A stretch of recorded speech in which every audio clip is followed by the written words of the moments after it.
Another birthday, another forced family dinner.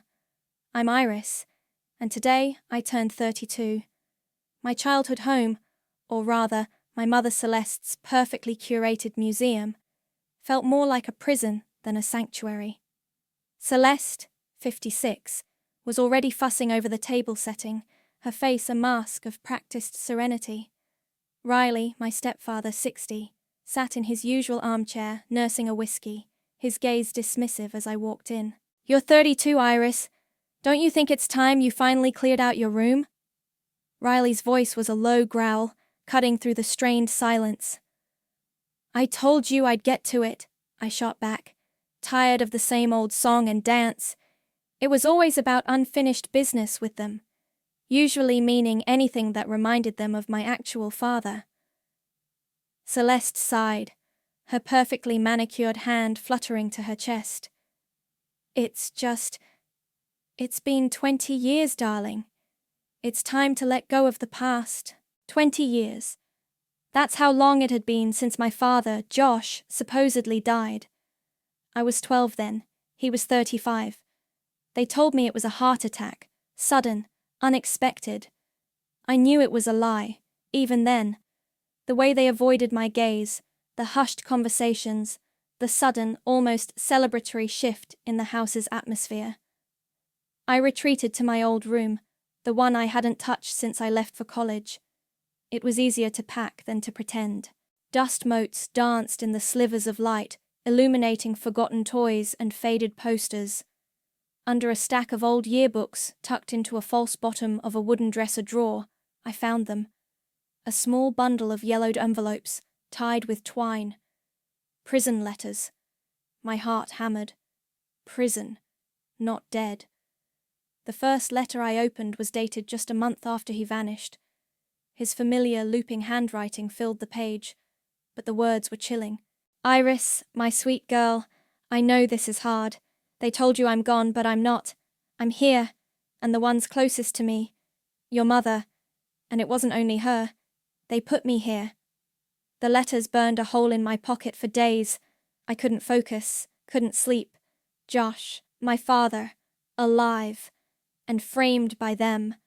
The audacity, the cruelty, the sheer depth of the lie. It took a week of frantic calls and navigating bureaucratic hurdles, but I finally got a visitor's pass. The prison was exactly what you'd imagine, cold, sterile, and smelling faintly of disinfectant and despair. When they brought him out, my breath hitched. He was older, of course, his hair streaked with grey, lines etched deep around his eyes. But it was him, my father, Josh. He looked tired, worn, but his eyes, when they met mine, still held that spark I remembered. He was 55 now, a ghost of the man I'd last seen at 35. "Iris," he whispered, his voice raspy. We talked for an hour, the conversation stilted at first, then flowing with a desperate urgency. He recounted the story of his conviction, a convoluted tale of falsified documents and perjured testimonies. He maintained his innocence, unwavering. "They wanted the business, Iris, your mother, and Clara. They saw an opportunity. My Aunt Clara, Celeste's sister, 52, and always so prim and proper. It clicked. The letter hadn't lied. Returning home felt like stepping into a viper's nest. Riley, 60, was waiting, perched on the edge of the sofa like a predator. "So, you went to see him, did you? The criminal?" His voice dripped with contempt. "Ungrateful trash. After everything your mother and I have done for you." Then the phone calls started. Brock, my paternal uncle, 57, who controlled the family money and the business my father had supposedly abandoned, called, his voice tight with barely contained rage. "You stop this, Iris. You hear me? Or you'll find yourself cut off. Disinherited. You'll get nothing." Clara, 52, my aunt, followed up with a chillingly calm threat. "Some things are best left buried, Iris, for everyone's sake." Celeste, 56, watched me with an unnerving stillness. Some questions are better left unasked, darling, she said, her voice devoid of emotion. You don't want to stir up old ghosts. That night, back in my own apartment, the weight of it all pressed down on me. I checked my mail, mostly junk, but one envelope stood out. No return address, my name handwritten in blocky, unfamiliar script. Inside, a single anonymous note. Dig deeper. Not just your father suffered, not just your father suffered. The anonymous note echoed in my head. It meant someone else knew. Someone else was a victim. I needed help. Someone I could trust. Someone who wasn't tainted by the family's lies. Aaliyah, my cousin, 28, was the only one who came to mind. She was Brock's daughter, yes, but we'd been close as kids, before everything went sideways. It took some convincing, a lot of coffee, and me laying out the whole unbelievable story of the prison letters and my visit to Josh. Aaliyah listened, her face pale, her usual bubbly demeanor replaced by a look of horrified disbelief. Aunt Celeste? My dad? No way, Iris. But the doubt was already creeping into her voice. She agreed to help, reluctantly at first, then with a growing sense of morbid curiosity. We started with old newspaper clippings, court documents, anything we could get our hands on from 20 years ago. The official story was a mess of financial fraud and embezzlement, all pinned on Josh, then 35. But as Aaliyah, with her sharp eye for detail, started cross-referencing testimonies, the cracks appeared. Clara's statement, in particular, was full of inconsistencies, dates that didn't quite add up, details that shifted subtly between reports. Clara, 52, had been a star witness for the prosecution. A few weeks into our amateur sleuthing, a man appeared at my apartment door. He was in his 40s, impeccably dressed, with a serious but kind face. "Iris Romero?" he asked. "My name is Harrison Santos. I'm an attorney. I represent Josh Gomez." My heart leaped. "You represent him? He never mentioned you." And Harrison gave a tight, almost sad smile. "Mr. Gomez has been planning this for a long time. He asked me to deliver this to you." He handed me a folded piece of paper. "The next truth comes on your birthday." My birthday was still a few months away. What did that even mean? Aaliyah and I kept digging. One afternoon, buried deep in a box of old family photos from the early 2000s that Aaliyah had borrowed from her dad's attic, we found them. A series of grainy snapshots.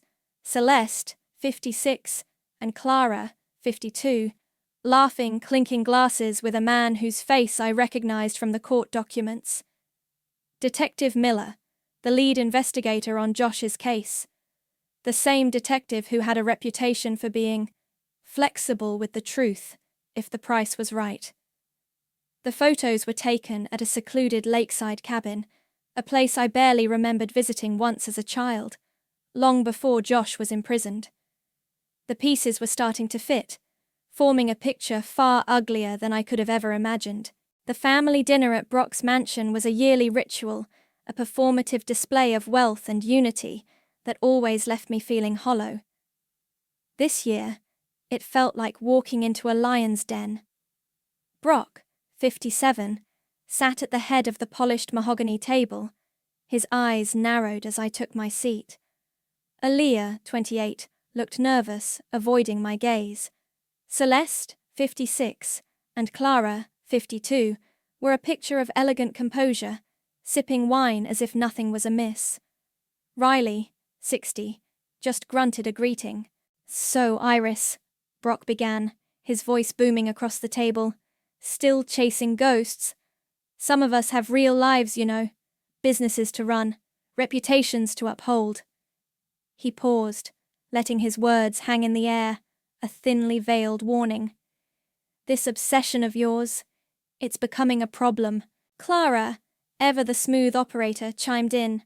"Darling, we all loved Josh, but sometimes you have to accept the truth, however painful. He made mistakes. You're just hurting yourself, and us, by digging up the past. Her words were laced with a saccharine concern that made my stomach churn. Gaslighting. Pure and simple. I'd had enough. I pulled the photos from my purse, the ones of Celeste and Clara with Detective Miller. I laid them on the table, sliding them towards my mother. Care to explain these, Mum? You and Aunt Clara, cozying up with the detective who put Dad away, at a private cabin? Celeste's composure cracked. Her eyes widened, a flicker of raw fear I'd never seen before flashing across her face. She snatched the photos, tearing them into tiny pieces. These are old! Out of context! You're imagining things, Iris! Her voice was shrill, desperate. She wasn't just denying. She was terrified. Later that night, as I was leaving, Aaliyah pulled me aside, her eyes brimming with tears. Iris, I need to tell you something. My dad, Brock, he always told me never to trust the Romeros with money. He said they were ruthless, that they'd do anything for it. I never understood what he meant until now. Her confession confirmed my worst suspicions. Brock, 57, was involved too. I drove home, the weight of their betrayal pressing down on me. The phone rang just as I unlocked my apartment door. It was Harrison. His voice was grim, solemn.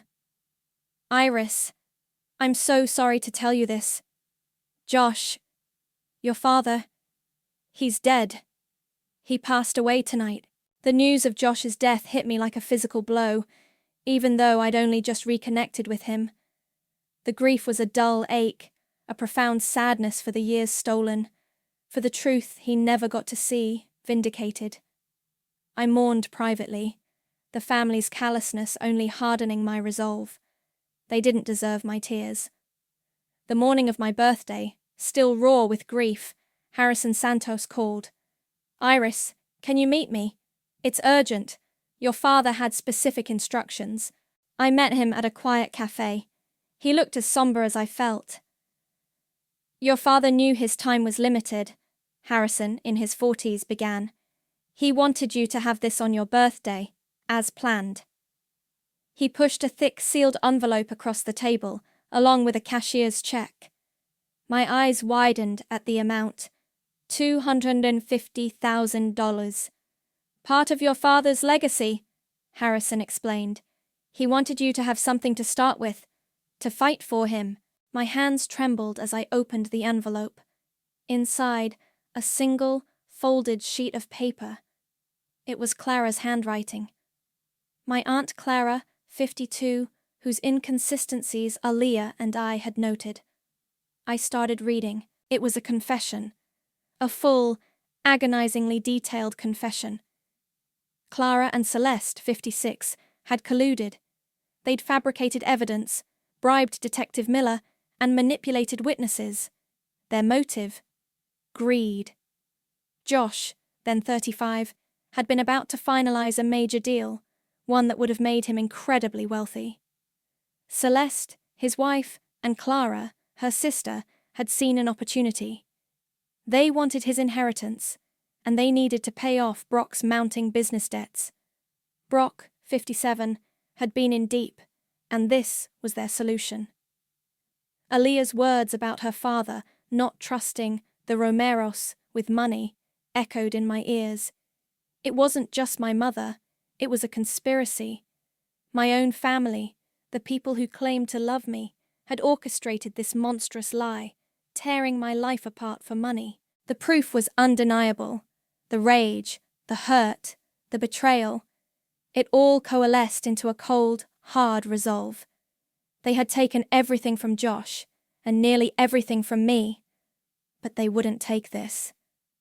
Harrison watched me, his expression unreadable. Your father's last play begins now, Iris, he said, his voice low. Make them listen. Harrison's words, make them listen, echoed in my mind. My father, Josh, was gone, but his fight wasn't. This wasn't just about clearing his name anymore. It was about tearing down the whole rotten structure of lies my family had built. This was my Queen's Gambit. I started subtly, A phone call to Brock, 57, ostensibly about settling Dad's affairs, where I mentioned, almost casually, that I'd been doing some deep dives into the old family business records. I could almost hear him squirm through the phone. Then, a brief pointed text to Riley, 60, after he'd sent another one of his dismissive messages.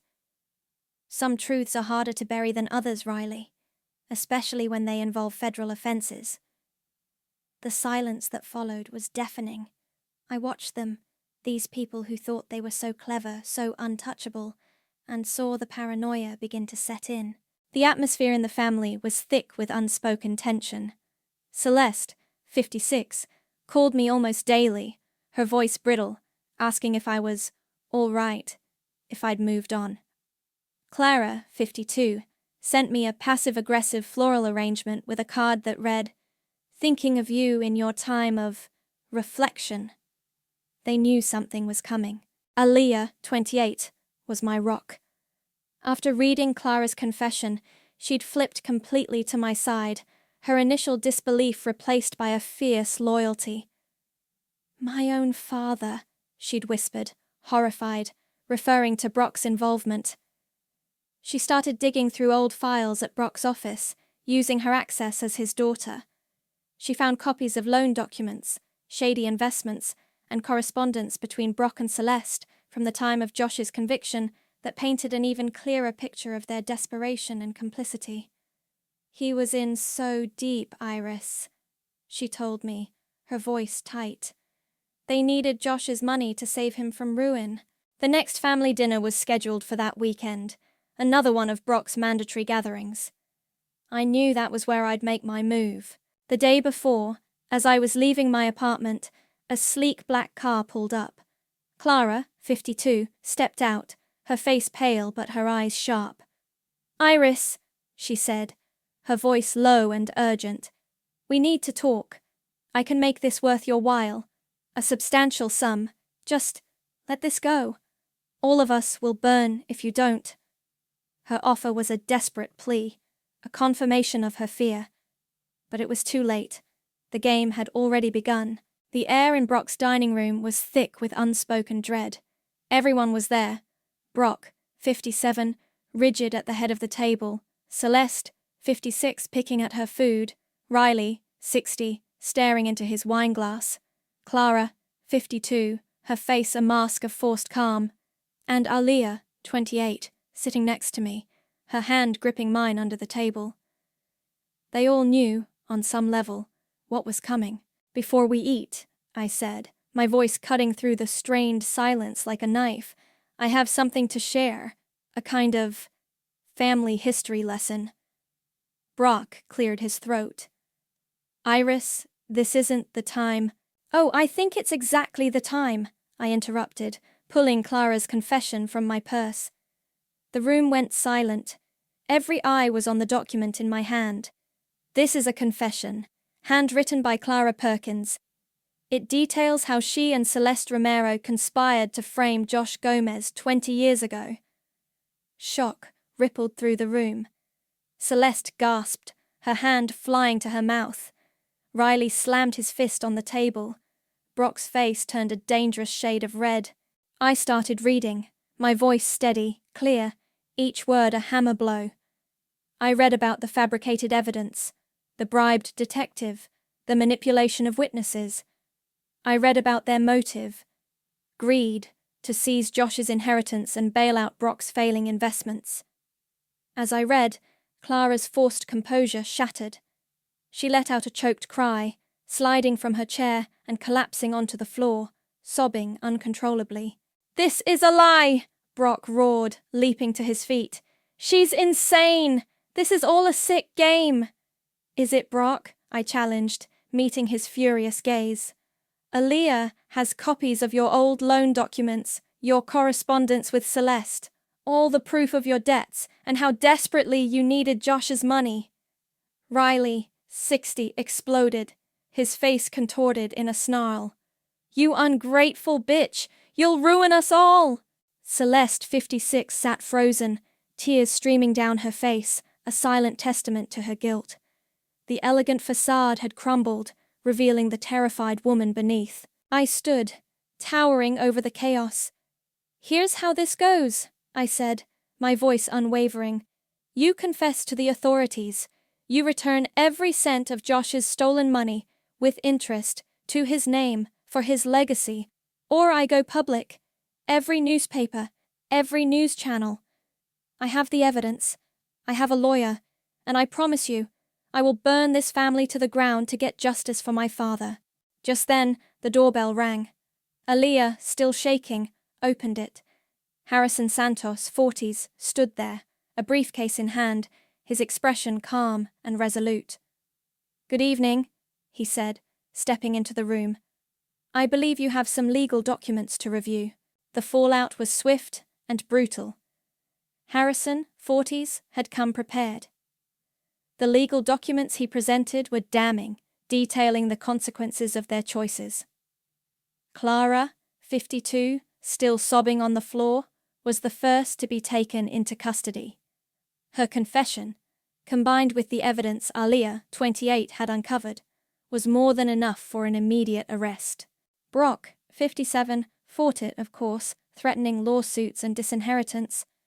But the sheer weight of the financial fraud he'd been involved in, tied directly to Josh's, 35, supposed embezzlement, was undeniable. He was disinherited from the family trust, his business put under investigation, and his reputation utterly destroyed. He lost everything, just as he'd made my father lose everything. Celeste, 56, my mother, vanished. She didn't face arrest immediately, but the shame and the threat of legal action were enough. She packed a bag and left town, leaving only a terse note for Riley, 60. He, in turn, filed for divorce, unwilling to be tied to the wreckage of her lies. The perfect, curated life they'd built crumbled around them. Aaliyah and I, now bonded by shared trauma and a fierce sense of justice, took up the fight to restore Josh's name publicly. It was a long, arduous process, battling against 20 years of official records and public perception. But with Harrison's help and the overwhelming evidence, we began to chip away at the lies. It was a bittersweet victory. My father, Josh, 55 at the time of his death, would never walk free, never feel the sun on his face outside those prison walls, but his name, at least, would be cleared. The cost was immense. My family, as I knew it, was gone. My mother, my aunt, my uncle, all of them betrayers. My innocence, the naive belief in family loyalty, was shattered. Peace? I wasn't sure I'd ever truly find it again, but justice for once was mine. It felt like a Pyrrhic victory, leaving me victorious but deeply scarred. It's been a year since that night. On my 33rd birthday, I found another envelope tucked into my old dresser drawer, where it all began. Inside, a final letter from Josh, his familiar handwriting. It was dated just weeks before his death. "My dearest Iris," it began, "the truth always has another side.